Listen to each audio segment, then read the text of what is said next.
बिस्मिल्लाहिर्रहमानिर्रहीम। अस्सलाम वालेकुम। आज मैं आपके साथ शेयर करने जा रही हूँ सिंपल टिक्का मैक्रोनी। बहुत मज़ेदार सी बनेगी और बच्चों को बहुत पसंद आएगी।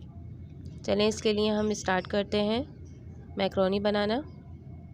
एक पैन में ऑयल डालूँगी, 1/4 कप जो है मैं उसमें ऑयल डालूँगी।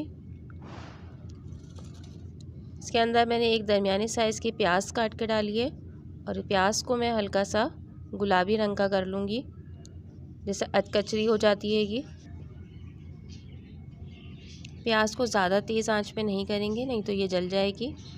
हल्की गुलाबी रंग की हो गई है। अब इसके अंदर मैंने लहसुन अदरक का पेस्ट डाला है 1 टेबल स्पून और इसको मैं अच्छी तरह से भून लूँगी।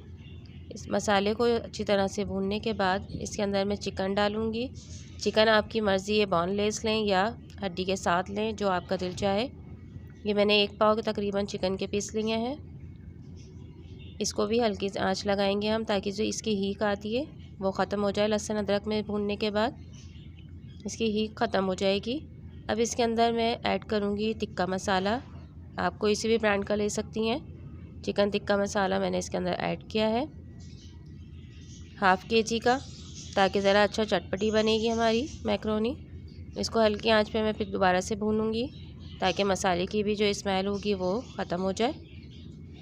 और फिर इसको हम थोड़ा सा पानी डाल के हल्की आंच पर रख देंगे, ताकि जो बोटियां हमारी वो गल जाएं।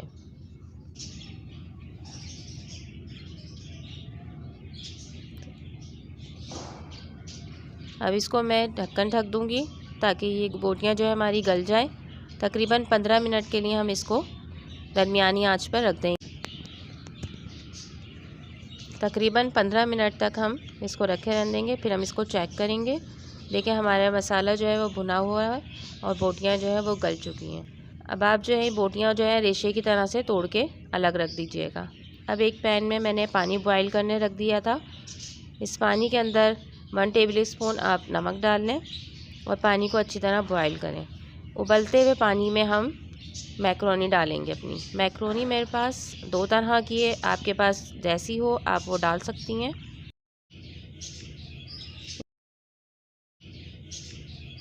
मैक्रोनी मैंने तकरीबन 1/2 kg ली है, इसीलिए मैंने मसाला जो डाला था वो 1/2 kg का डाला था उसके अंदर चिकन में, ताकि मसाला हमारा मैक्रोनी का सही आके बैठेगा। तकरीबन 15 मिनट बॉईल करने के बाद मैंने इसको चेक करूँगी। अगर हमारी मैक्रोनी गल गई होगी तो हम इसको उतार लेंगे, और अगर थोड़ी सी कसर होगी तो हम इसको दोबारा 5 मिनट के लिए रख देंगे। चमचा थोड़ी थोड़ी देर के बाद हमें चलाते रहना है, ताकि मैक्रोनी एक दूसरे के साथ ना चिपके। मैक्रोनी हमारी गल गई थी, मैंने उसका पानी सारा जो है छलने में डालकर निथार लिया है। अब ये देखें आप, पानी इसका मैं बिल्कुल हटा चुकी हूँ। इसमें अगर आप चाहें तो 1 चमचा ऑयल का डाल के और इसको मिक्स कर सकती हैं। अब ये डिश में डालकर अब आप इसके अंदर जो आपने बोटियां तोड़ के रखी हुई थी वो मसाला तमाम इस मैक्रोनी में मिक्स कर लें अच्छी तरह से। मिक्स करने के बाद इसमें आप फिंगर चिप्स बना के भी डाल सकती हैं, या आपकी अपनी चॉइस है। मसाला अच्छी तरह से मिला के इसको केचप के साथ सर्व करें, बहुत मज़ेदार लगेगी। आपको अच्छी लगे तो मुझे ज़रूर कमेंट्स में बताइएगा। मिलते हैं नेक्स्ट रेसिपी के साथ। अल्लाह हाफ़िज़।